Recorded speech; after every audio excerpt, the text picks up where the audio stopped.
Yes, what's going on, friends? How are you, mate? Are you okay? And welcome on back to Football Therapy with me, your host, Jan. I do hope you're doing well. Has everything settled down now? I hope you're doing well. I really do hope that. This weekend, we have a big old game in the Premier League at home. A question mark, I think, against Wolves. I think it's at home. Really big moment. We need to continue winning in the Premier League, and that's what we've been doing. I think it's 3 out of 3 wins for Rosenior in the Premier League. Of course, also having a big win in the FA Cup, and ultimately getting undone by Arsenal in the EFL semi-final. Seemingly not quite ready for that kind of opposition task, the new Chelsea gaffer. But I think once everyone takes a deep breath, absorbs it all, they'll understand. He's spoken to the media in his pre-match press conference, speaking about that a little bit. The players, of course, he's been nominated for Manager of the Month as well, and we're gonna get into all of that today, gang. So it's gonna be a good video. We'll preview the Premier League game, and we look forward to the future with Chelsea. But take a deep breath, calm yourself, center, and listen to this. A big thank you to Surfshark, my partner, for sponsoring this video. Guys, I do not need to tell you in this modern age, it's so important that you have a VPN, virtual private network service, that you can utilize for lots of reasons. And it's time you either hop on board or indeed upgrade to what I think is the best virtual private network service out there in Surfshark that's super easy to use and has so many different server locations in so many different countries. Oh, why is that good, Jan? Well, by moving your internet's location elsewhere, it protects you from nasty internet baddie stuff. That's right, data pirates and all those horrible people out there, they can't break through when Surfshark's protecting you. Also, you can browse the internet in private, which is so important in this day and age where no one has privacy anymore. Also, by utilizing Surfshark's VPN service, you can hop to different media entertainment libraries. That's right, on different streaming services, utilize Surfshark to move to a desired country destination, and that server's location will open up to you a new media library that's from that country. Oh my giddy aunt, what a lovely bonus. Protection, entertainment, everything you need, and fortunately, because you're a viewer of my channel here on Football Therapy, when you use my code FOOTBALL on Surfshark, you get an additional 4 months free. That's right, use my code FOOTBALL on Surfshark for 4 months free, or go to surfshark.com/football. An incredible offer from an incredible service provider. Do go check out Surfshark now, gang. Lovely stuff. So much superb opportunity to have a VPN. Well, you need to have a VPN, basically. Everyone knows it. This is a great opportunity to go check out Surfshark now. Right, time to get knee deep in the muck of Chelsea news. Let's roll around in the filth together, you and I, like a couple of happy piggies. What an invite that is. Let's hop into it. There's a few things to get through. First of all, Enzo Fernandez has been nominated for Player of the Month in January, alongside the likes of, let's take a little look here. Ooh, who are these, man? Ayari, Brighton, Dorgu. Yeah, he's been playing quite well. So there's our boy, Enzo. Young Krupi, the striker of Bournemouth. Somerville, who's been having a good time. Thiago, who's having a great season. Wilson. It feels like Thiago and Wilson have had great seasons, but they might have fallen off a little bit. And shock horror, Florian Wirtz. Premier League record signing for a little while. 120 million? Something like that. Huh? Pretty crazy. He's in there. So, congratulations to Enzo Fernandez. And Manager of the Month. Would you Adam and Eve it? Look at this. 4 candidates, of which one is Liam Rosenior. There he is. Sean Dyche, lol. Michael Carrick, who of course has won 3 out of 3 games, just like Liam Rosenior. And Andoni Iraola. Interestingly, I don't know if this has ever happened before, but 3 British managers, which is pretty incredible, really, I think. I think it would probably be Carrick, because in his 3 wins, he beat Man City and Arsenal. So probably that. But maybe they'll take into account that Rosenior was literally dropped in January. He won those 3 games while having to play an FA Cup game and while having to play one of the legs against Arsenal, where Carrick literally had no extra games, because Manchester United, of course, are not in Europe and have been eliminated from all cups. So, if they have a big boy sit-down and discussion with each other, they'll think, Rosenior deserves it. I don't know, maybe not. You know, they've both just been parachuted in, but the Rosenior's sort of come into more chaos, you'd have to say. And Carrick has got more ready-made, oven-made, Premier League proven players that, you know, like your Mbermos, your Cunhas, your Brunos that you're starting, your Casemiros and all that sort of stuff. But, you know, he has been good. I don't want to undermine the work of Carrick in terms of being a vibesman. He certainly delivered in that sense. So maybe it goes to Carrick. Finally, before we get to Liam Rosenior's conference, Mamadou Sarr, the recall centre-back that Chelsea have not really been thinking about much because we've been all sort of miserable in the success of Arsenal reaching the Carabao Cup final. They'll, of course, face Man City, who swatted away Newcastle United. That will be an interesting final, especially if there is a title race towards the end of the season. It could be a real psychological triumph against the other one if they're still going neck and neck for the title. So that would be very interesting. Quick reminder, now we've sort of wound up and warmed up for the video, that you are very welcome to support the content here on Football Therapy. If you're watching on YouTube, just quickly hop and prod a little like on the video, subscribe if you want to, hit the bell if you choose to, and if you choose to, you should hit that sweet, sweet bell, baby. Ooh. Yeah. Yep. So the the singing coming back. About 70% of people are delighted. The sweet, sweet bell is back. 30% are upset, but such is life. And my Green Bay Packers sweatshirt probably did the reverse. 30% were pleased, 70% were upset. So I'll try and keep my Go Pack Go behind the scenes from now on, just to not upset my diehard Chelsea boys and girls. Yes. So yeah, also, of course, this podcast, YouTube video is available in podcast format on all good platforms by searching Football Therapy Podcasts, and of course, you can 5-star and review? Yeah, 5-star review and follow. Okay, so Rosenior has done a good pre-match press conference, not post. As you would expect with any manager, when they've had more time to be methodical, think, calm down.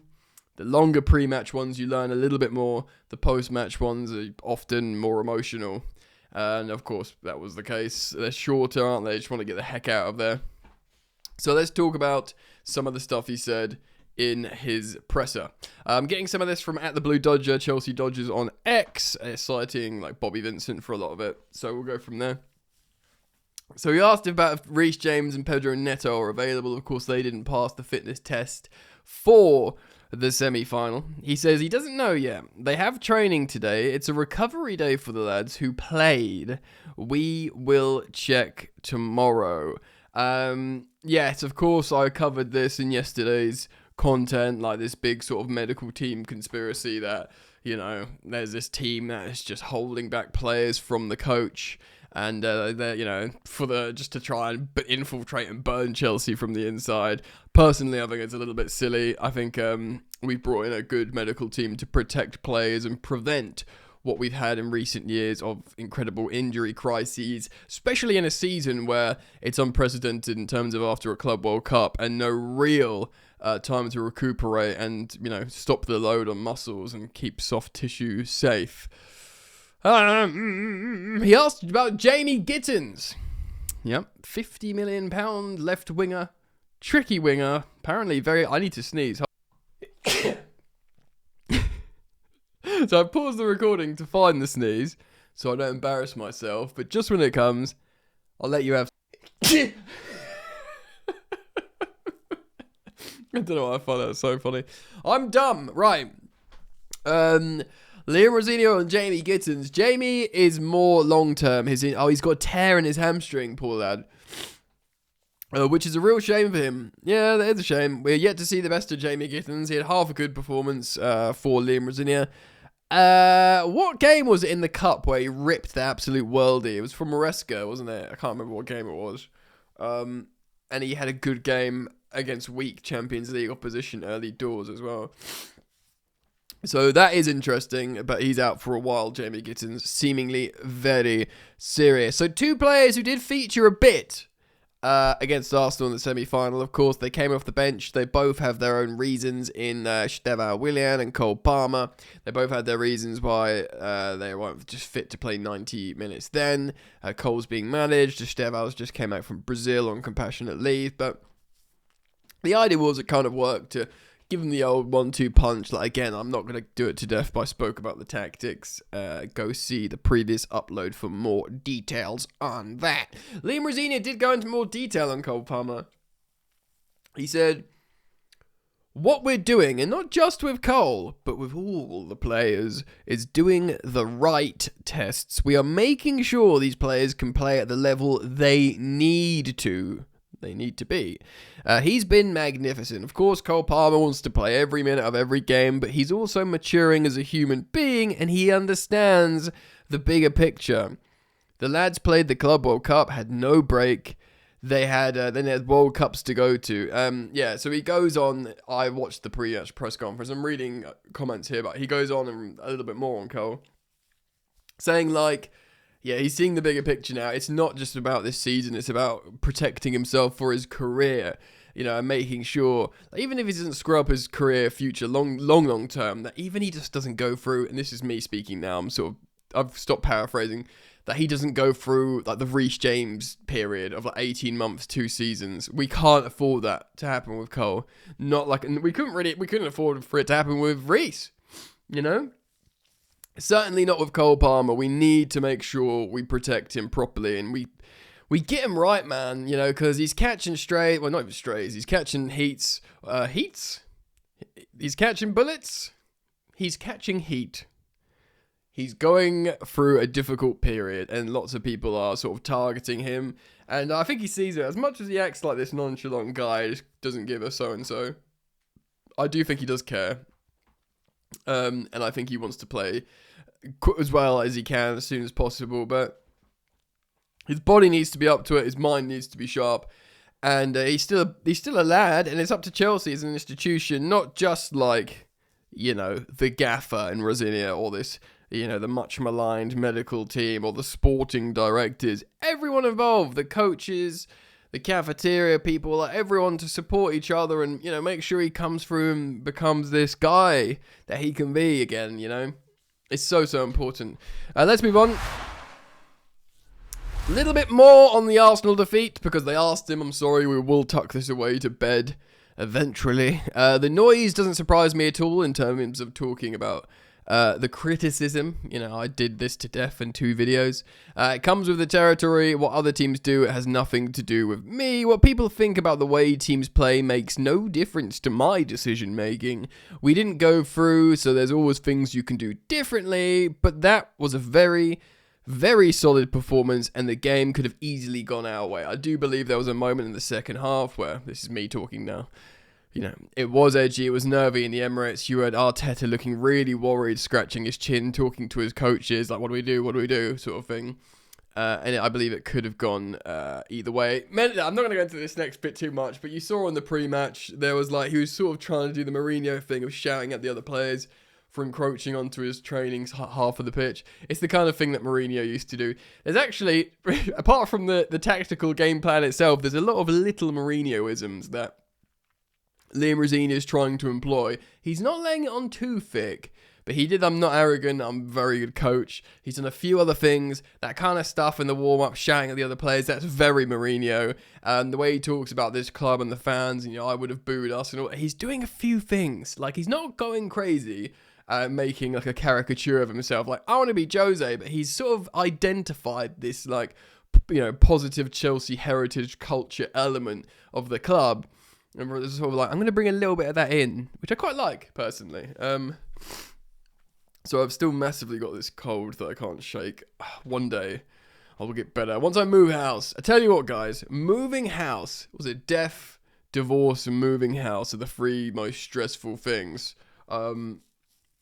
once Chelsea calm down, which is never, I move house, sort my stuff out. I'm gonna just be a healthy like Zen master. Little bit more on Cole Palmer to reintroduce that.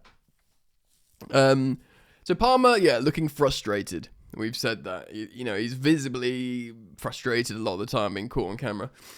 You want all your players to be 100% of the time, but that is not going to happen. Frustration isn't the word. I'm trying to get the best out of him and the rest of the team while taking into account the games coming up. It's not about being able to play him in some games. It's about making sure he feels right and contributing to the team the way he wants to. You're just basically having Cole back, not just having him on the pitch and looking like a shadow of himself, which kind of hurts to see. And many Chelsea fans have commented on this on different Chelsea media platforms, that sometimes it's tough to watch him like that. A lot of Chelsea fans calling for him to be dropped in some instances. But yeah, everyone identifying that this kid is dynamite and we need him vibing to help the other players. Garnacho, he talking about catching heat. This kid has been, yeah, he's the target right now. I've spoken to all the players. In regards, he was asked, have you spoken to Garnacho? Because he's getting a lot of criticism. And he goes, I don't know where the criticism comes from. The internet, basically. Garner had a difficult half against West Ham, like a lot of players, he said. But he showed some really bright moments coming on against Arsenal. Did he, though? I will reiterate my position on Alejandro Garnacho. Relatively high ceiling, very low floor. You need to raise that floor to make him a tenable player that you can constantly rely on. But I'm the kind of guy that would not be surprised if he just explodes and does loads of good stuff. He's a little bit like Mudryk. You know, fans of Mudryk won't want to hear that, but he's a little bit like Mudryk. Right, let me just prepare the next thing.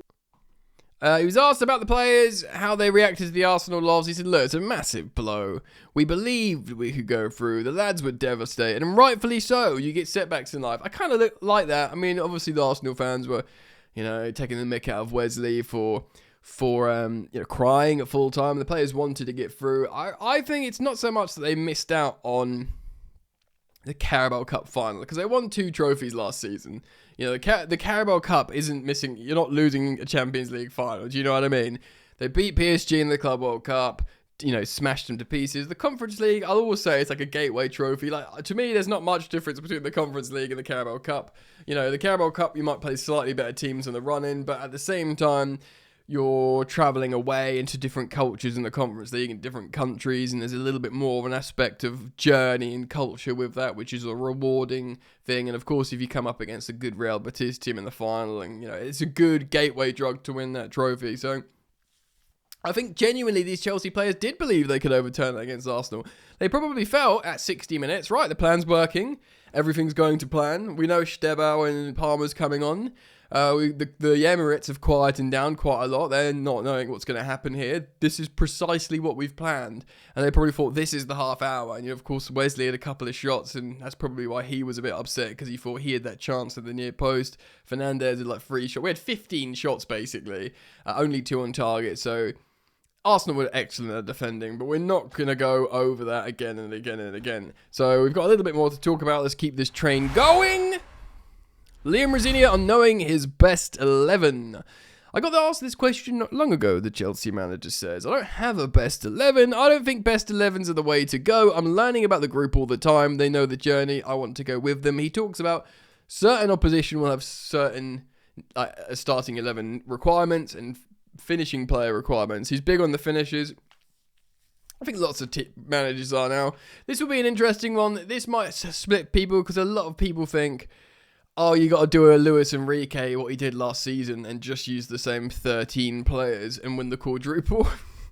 They all burnt out, and I think they're suffering for it, not just in the Club World Cup final, but bleeding into the season. They've only just got to the summit of Liga again, which is like, you know, considering the differentiation of like talent and funds and quality, like they've struggled at the beginning of the season, and I think that's because they've not been rotating enough. You know, you can play the same 13 players when you're PSG in Liga, and you knock the ball around a bunch of farmers.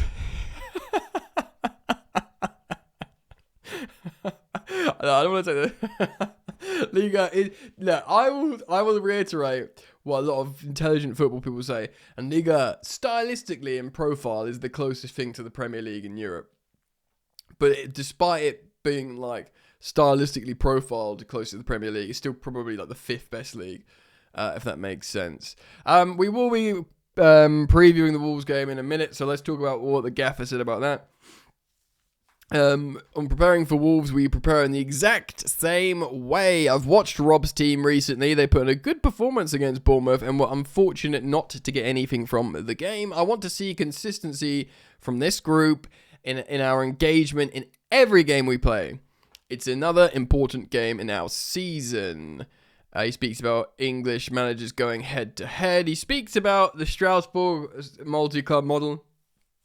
Strasbourg being the junior partner, which I'm sure he didn't like. He said, look, you'll see Mamadou come back here. Of course, he's just been given a new number. We spoke about that. Aaron Anselmino is a fantastic player who's gone there. So it's not like we've just ripped away a player. We've sent a really good player there. David Dattra Fofana has gone. Didn't say he was a fantastic player. It's not about being a junior partner or a senior partner. Strasbourg are a fantastic football club with their own goals. They have a big game against Monaco tonight. I'll be watching. He goes on to say, the plan for both clubs is big, to just keep growing and growing and getting better and better and better and better. And, I mean, what he didn't say and what is true, obviously, is Chelsea be the ultimate priority. But, I think they will understand that. Strasbourg, but I think they want to be not so constantly having their players and managers ripped out every 5 minutes. But though I understand it's an existential crisis for them, over time, if they just keep playing well, and you've got players like Barco and Moreira and Panicelli and Anselmino and Penders and all these men playing well and scoring and playing like a good team, and who knows, going far into the top of the Conference League table, see how far they can go in that. Yeah, if they win that and qualify for the Europa League, it'll be very hard not to be excited as a Strasbourg fan about the project. But, ifs, whens and buts, and it's not for me to decide as a Chelsea fan, basically. He goes on to wax lyrical about Trevoh, which is nice, saying he loves the club so much and he's been very, very professional. Right then, so we are playing Wolves. We must look at Wolves. So he spoke about the game against Bournemouth. They're unlucky to not get anything. They lost 2-0. And looking at the stats, you kind of get it. They had more than double the shots of Bournemouth. They had nearly double the shots on target. And they had the Lions' share of possession. And they still lost 2-0. So they have found a little bit of, I would say, form, life. They're not going to be the worst team in Premier League history. They've got the new gaffer in that sort of said, right, they've know they're going down, hence selling Strand Larton to Palace. But they want to show that, maybe they don't finish 20th. They'll go into the next season looking to come straight back up. Still playing a back three, let's have a look here. Few good players there. Gomez. 2 Gomezes. So good. 2 Buenos and 2 Gomezes? What is this? This is unprecedented. A double Gomez and a double Bueno. My word. How exciting. But not really. Oh, why not have a little transition there? 2 Buenos. Muy bueno. Okay, let's build a lineup then. Who do you play against Wolves? Well, I'm gonna present it as a 4-2-3-1, and of course it will become a different shape in possession. Naturally, but I think Jorgensen injured. Sanchez, of course, will play in goal, and I think we all generally like and are happy with Rob Sanchez at the moment. I don't think he'll play for 90, but I do have a feeling that Reece James is going to come back into the game. That is the feeling deep within my loins. João Pedro has to start. I do think eventually we will see a bit more out of Delap. He's getting a lot of criticism. João Pedro isn't, though. He's been nothing short of excellent under Liam Rosenior, even against Arsenal in that loss. So, yeah. Who is tired? I wonder if Santos, I really like the Kai Santos double pivot, yeah. And I know he's literally just been named... He's just been named Player of the Month nominee. I'm going to rest Enzo Fernandez and have him as a finisher in this game. And I'm going to start Cole Palmer and Estevao Willian, yeah, to just get some goals, confidence, some link-up play together with João Pedro on the pitch. Enzo Fernandez has done so much running. He's played like either the most or second most minutes of any Chelsea player. He runs his little heart out. And he deserves a little bit of a rest. I would just give him like 30 minutes off the bench. Fair. If Neto passes a fitness test, I'm playing him out of position on the left over the likes of Garnacho, basically. You could say Estevao could play on the left. We've seen him play, but he gets yellow cards apparently on the left. At least Neto can deputise and play there. Of course, we even saw Enzo Fernandez sort of occupy the left wing against Arsenal. So for me, I want to see that attacking front four, provided Neto passes the fitness test. And again, in terms, Bad Issue was so poor the other day. If they're good to go, if they pass fitness tests, you have to do Chalobah Fofana.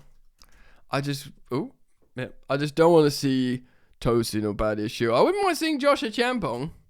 In fact, you know what? If Reece James is not good to go entirely, I'm putting Joshua Champong in. Reece James can come off the bench and see the game out. And it could be Hato, it could be Cucurella because it is Wolves, but let's keep that 100% Rosenior Premier League record intact, man. So, how could we do this as a box midfield? It would have to be... Ooh, I'm clicking the wrong thing. That's fun. It would have to be Neto holding the width on the left, like that, and it would be a Champong coming forward. He has played fullback quite recently. Boom. There's your box midfield. There you go. But Palmer in the left pocket, I'm not a massive fan of. But, there's a lot of players out of position there, bar Estevao. Still, we could see that in certain game states.